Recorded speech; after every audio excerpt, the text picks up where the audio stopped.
The Scarecrow's Curse. The harvest moon hung heavy and bright in the night sky, casting an eerie glow over the cornfield. I had always loved this time of year, the crisp air and the rustling of the corn stalks in the wind. But tonight, that same rustling seemed ominous, like the whispers of unseen eyes tracking our every move. It had started as a dare. My friends and I, restless and eager for a thrill, decided to explore the legend of the cursed scarecrow.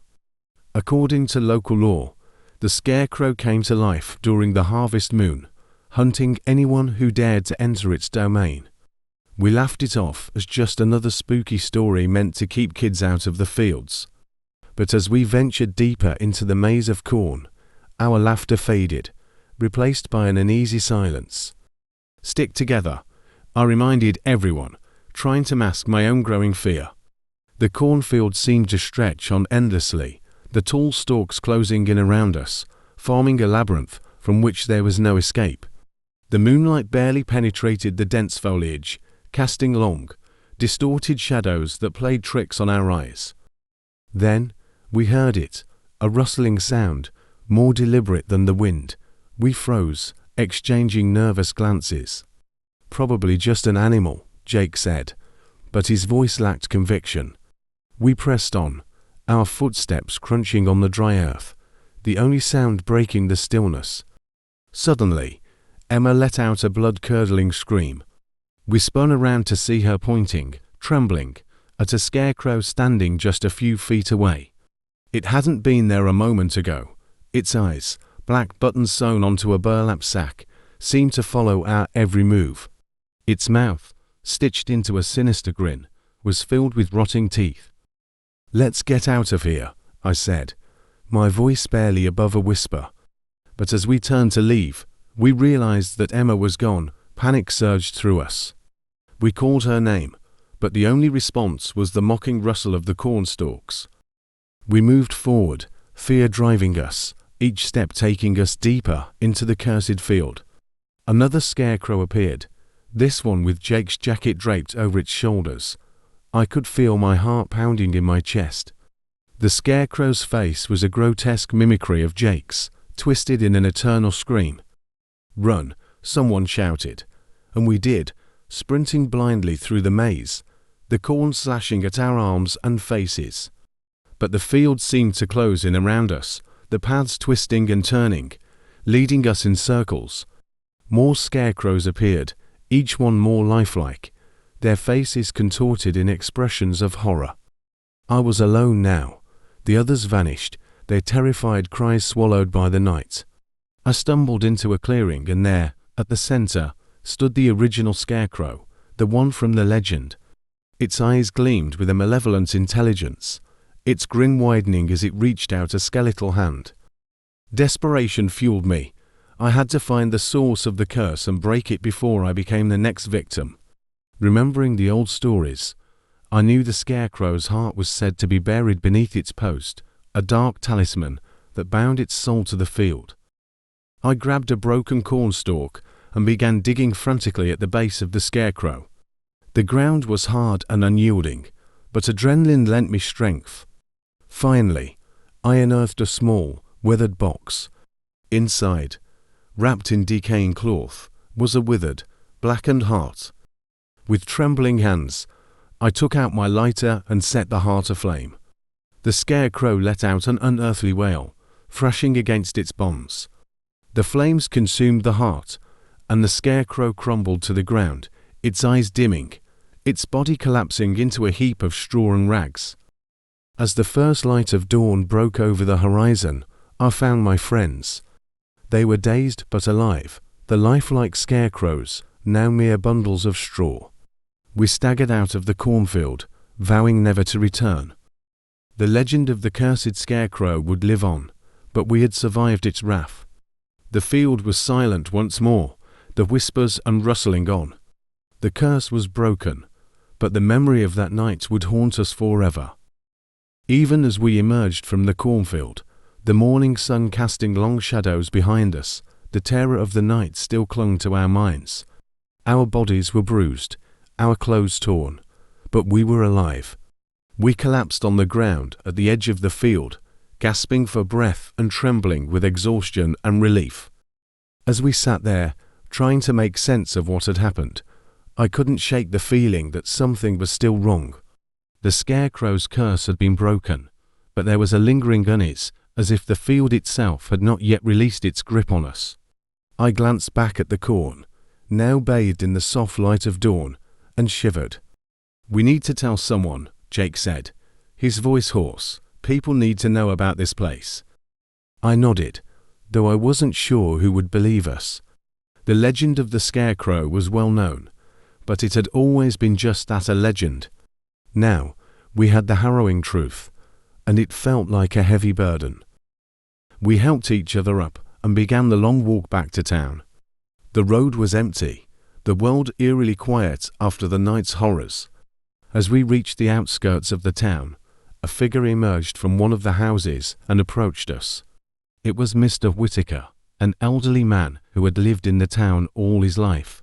He eyed us warily. "You kids look like you've seen a ghost," he said, his voice roughened by age. "We were in the cornfield," Emma blurted out, her voice cracking. "The scarecrow, it's real." Mr. Whitaker's eyes widened, and he nodded slowly. "I figured as much. That field's got a dark history. My granddaddy used to talk about it, said it was cursed. Folks used to disappear back in the day, same way you almost did." "We need to make sure no one goes there again," I said, the urgency in my voice surprising even me. "It's not safe."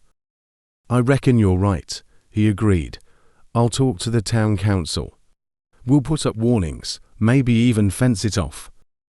We thanked him and continued on our way, the events of the night replaying in our minds. When we finally reached home, we each went our separate ways, promising to check in on each other later. I couldn't shake the feeling of dread, even as I showered and tried to scrub away the dirt and fear. The images of the lifelike scarecrows haunted my thoughts, their faces twisted in terror, a grim reminder of what we had narrowly escaped. In the days that followed, the town council held a meeting, and Mr. Whitaker shared our story. To our relief, they took it seriously. Signs were put up, warning people to stay away, and plans were made to fence off the cornfield. Despite this, the nightmares persisted. Each night, I dreamt of the scarecrow, its black button eyes staring into my soul, its stitched mouth forming words I couldn't understand. I woke up drenched in sweat, the feeling of being watched never leaving me. One evening, as I sat on my porch, trying to enjoy the setting sun, I saw a figure approaching.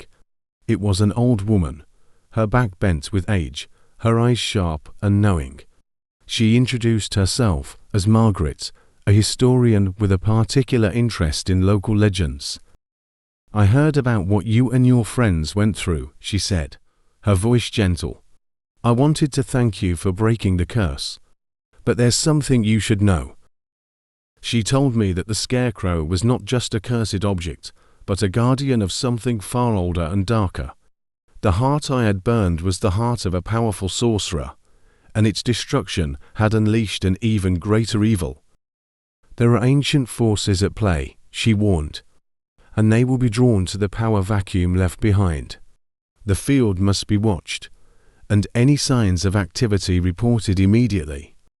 Her words sent a chill down my spine.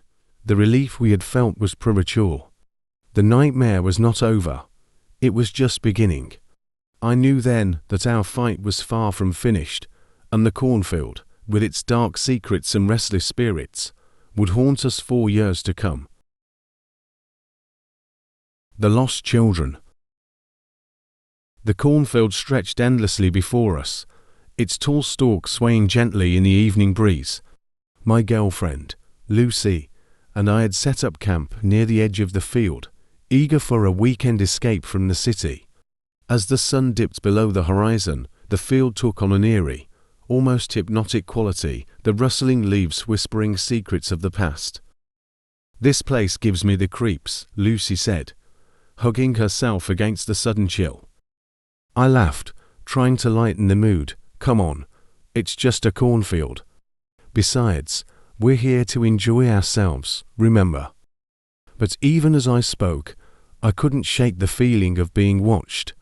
The air felt heavy, charged with an unseen presence. As darkness fell, we huddled by the campfire, its flickering light casting long shadows that danced at the edge of the corn. Around midnight, just as we were about to turn in, we heard a faint sound of children laughing, carried on the wind. Lucy and I exchanged uneasy glances. "Did you hear that?" she whispered. "Yeah," I replied, my heart beginning to race. "It's probably just some kids playing nearby." Lucy frowned. "At this hour?" The laughter came again, closer this time, followed by the soft rustling of corn. A chill ran down my spine. "Let's check it out. Maybe someone needs help." We grabbed our flashlights and ventured into the field, the beams cutting through the darkness. The laughter grew louder, echoing all around us, impossible to pinpoint. I called out, but my voice sounded small and insignificant in the vast sea of corn.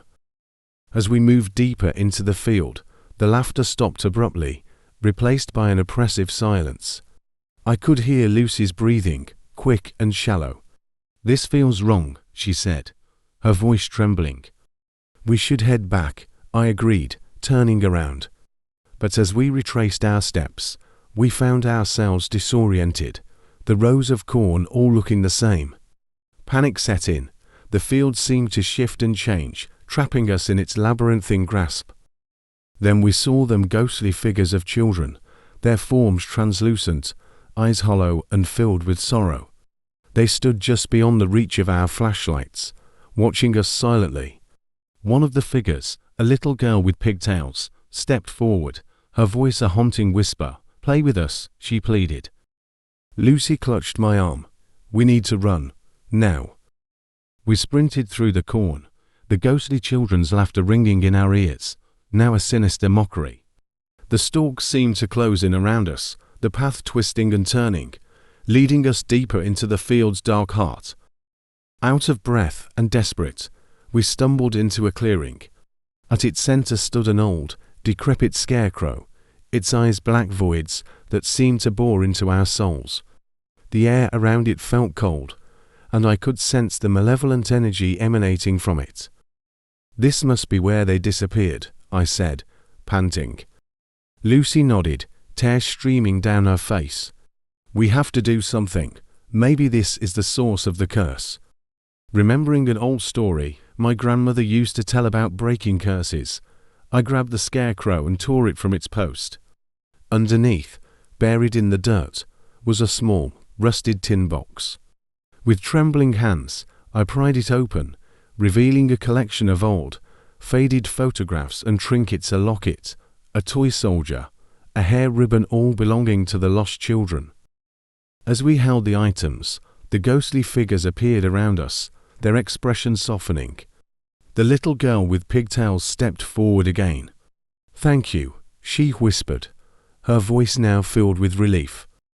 One by one, the children faded into the night, their laughter now a gentle, peaceful sound. The cornfield seemed to exhale, the oppressive weight lifting.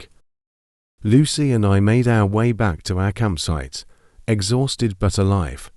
As the first light of dawn broke over the horizon, we packed up and left, vowing never to return. The cornfield, once a place of terror, was now a somber reminder of the lost children and the dark secrets it held.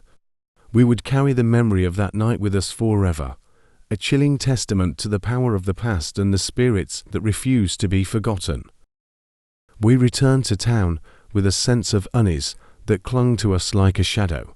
Our encounter with the lost children had left us shaken, and the weight of their sorrow was something we couldn't easily shake off. The drive back was silent, both of us lost in our thoughts, replaying the nightmarish events over and over again. A week later, Lucy and I decided to visit the local library to learn more about the cornfield's dark history. We hoped to find some closure, to understand the tragedy that had claimed those children decades ago. The librarian, an elderly woman with kind eyes, seemed to know exactly what we were looking for when we asked about the disappearances. "Ah, the lost children," she said, her voice tinged with sadness. "It's a story that has haunted this town for generations. The children vanished one autumn night, and despite extensive searches, they were never found. Some say the cornfield swallowed them whole." She led us to a section of the library filled with old newspaper clippings and town records. As we sifted through the yellowed pages, we pieced together the tragic tale. The children had been playing in the cornfield, a popular spot for a hide and seek, when they disappeared. The town had been devastated, and the grief-stricken parents had left offerings at the edge of the field, hoping to appease whatever malevolent force had taken their children. One article caught my eye. It spoke of a local farmer who had been accused of witchcraft and dark rituals. His farm was on the outskirts of the town, near the cornfield, and many believed he had cursed the land before disappearing himself. His scarecrow, they said, was a guardian, meant to protect the curse and ensure no one would disturb the resting place of the lost souls. Lucy and I knew we had to return to the cornfield. We had to ensure that the curse was truly broken, and that the children could finally rest in peace. Armed with the knowledge we had gathered, we went back to the field at dusk, the same time the children had vanished. The field was eerily silent as we approached. The air was thick with tension, the corn rustling softly in the breeze. We made our way to the clearing, where we had found the scarecrow. The ground was undisturbed, but the remnants of the old tin box and the trinkets were still there. We decided to perform a small ritual of our own, hoping to put the spirits to rest. We lit candles and placed them around the clearing, then arranged the children's belongings in a circle. Lucy read a passage from a book we had found at the library, a prayer for lost souls, while I stood watch, my heart pounding in my chest. As she read, the air grew colder, and a soft, glowing mist began to rise from the ground. The ghostly figures of the children appeared, their faces no longer twisted in sorrow, but peaceful and content. They watched us silently, their forms shimmering in the candlelight. The little girl with pigtails stepped forward once more. "Thank you," she whispered, her voice like the rustling of leaves. "We can go home now." With that, the children began to fade, their forms dissolving into the mist. The candles flickered and went out, leaving us in darkness. But the oppressive feeling was gone, replaced by a sense of peace and closure. We left the cornfield that night, knowing we had done the right thing. The lost children were finally at rest, and the curse that had plagued the town for so long was broken. The cornfield, once a place of terror and sorrow, was now a quiet, somber reminder of the past. In the months that followed, the town slowly began to heal. People no longer avoided the cornfield, and the stories of the lost children became a part of the town's history, a cautionary tale of the power of grief and the importance of letting go. Lucy and I continued our lives, forever bonded by the experience, knowing that we had helped to bring peace to the restless spirits of the cornfield.